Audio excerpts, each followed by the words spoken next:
Okay, a lot of clouds again today, although there's no rain in the beginning anyways. I got really lucky yesterday anyways when it stopped towards the end. And with that in mind, what did I read today? How about this one? It was kind of interesting. As you know, there was that news around Germany where they wanted more rights to be able to shoot down drones, so they'd have to modify the laws, for example. And this article kind of talked about why, I suppose, they can't just shoot it down with existing laws. Apparently, it had to deal with, I guess, during the Nazi regimes, and they put all these laws in place, I guess, to hopefully prevent such a thing from happening again. This one here says, Nazi legacy complicates Germany's efforts to fight Russian drones. As it says here, Germany's military can't simply shoot drones in the country's domestic airspace out of the sky, and much of the reason has to do with protections put in place to avoid a repeat of the country's Nazi past. The German constitution, adopted the shadow of World War II, explicitly prevents the military or Bundeswehr from taking a key role in the country's internal security. That's because those who drafted it were mindful of how German military power had been historically abused by the Nazis and their enablers in domestic politics to target left-wing political forces. And so with that, they talk about all the news recently where there's so many unknown drones flying around the area and they need to, I suppose, change the law so that they could shoot it down. It says their quote, "We need to amend the law so that the only ones able to take care of this, namely the Bundeswehr, are also given the authority to do so. While the Bundeswehr is theoretically able to pick up arms domestically in the event of major invasion, the drone incursions thus far don't qualify as sufficiently grave attacks, according to legal experts. The Bundeswehr, based on current law, is only able to shoot down drones over military bases." So that's kind of fascinating to think about, because even here, for example, when it comes to things like drone regulations and all that, a lot of people have that argument of they fought for years, for example, for your rights, like during wars and so forth like this, so that you have, let's just say, the freedom to do various things.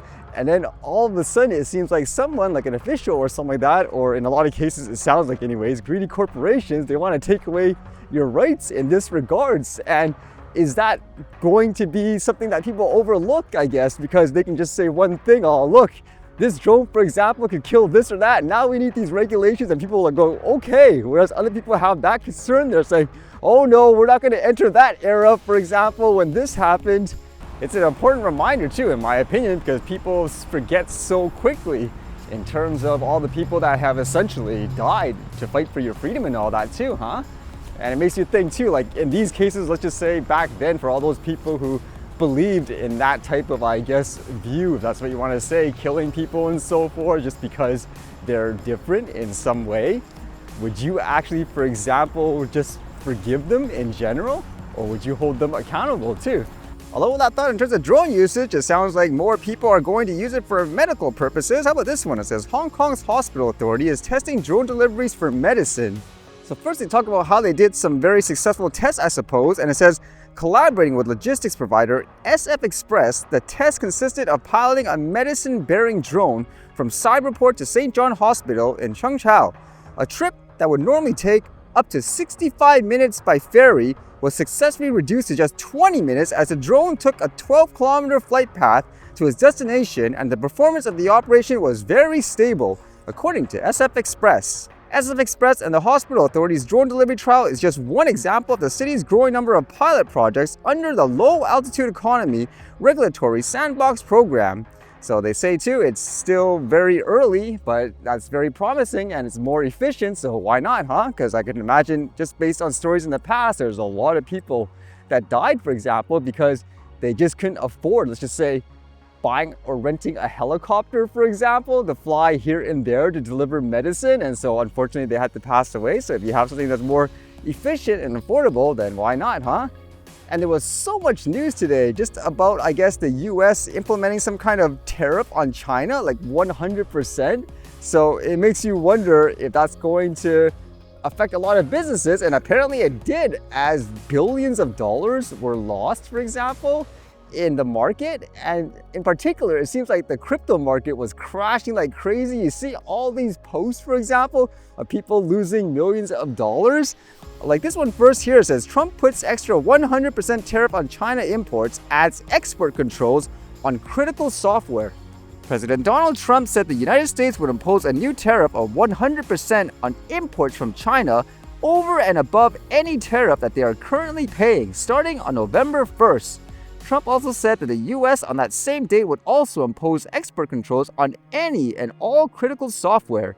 The move is in retaliation for new export controls that China imposed on rare earth minerals. Around 70% of the global supply of rare earth minerals comes from China.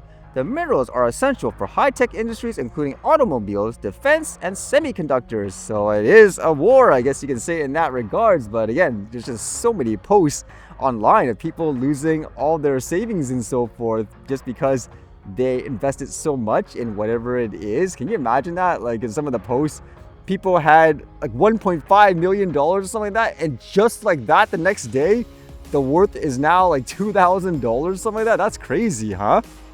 And I have an update in terms of my S23 Ultra. As you guys know, for some reason, it just randomly malfunctioned. It just went into this loop in terms of trying to boot up constantly. And the assumption currently is it's because it's a motherboard defect. I would assume it's because of the firmware updates and so forth, because I didn't really do anything else. And as you know, the crazy thing about this situation was I actually recorded it. So as a refresher, basically, I did bring it to the official Samsung store. The person tried to test it and he basically concluded the same thing. It kept booting up over and over again. And he basically said it's a motherboard issue probably. So they would have to charge me $500. I thought it was ridiculous because if this is a manufacturer defect, for example, like with firmware and stuff, they should cover it.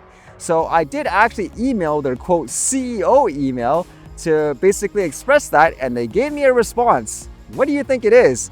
Well, by the sounds of it, they say they're going to cover everything. So I was kind of surprised how fast they did this too.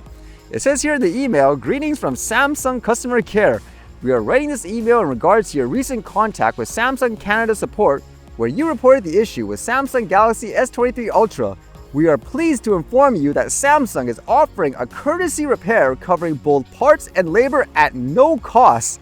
So that's kind of good. They're basically saying bring it in and they'll basically fix it up, I guess. Although they do note here saying if the device has any physical or liquid damage, the repair will be chargeable.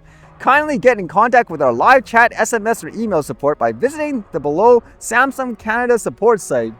It makes me wonder if they're going to try to get technical in that way. Let's just say if that motherboard got fried because it overloaded, for example, are they going to say, oh, that's physical damage, for example? Because again, I have the video and so forth of it just randomly dying, and as well, there's been no water damage or anything like that. So I actually contacted their support in the live chat, and funny enough, the guy kind of implied he messed up or something like that, and so they couldn't process it right away and I need to wait. So I'll have to see what happens there, but I guess that's good so far, huh? If they're actually willing to cover everything. I mean, that's kind of good for a company overall where you're kind of standing by your product, I guess you could say, especially with a flagship product. So I guess that's good in this case, although we're not out of the woods yet. Let's see what happens afterwards.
All right, see you guys later.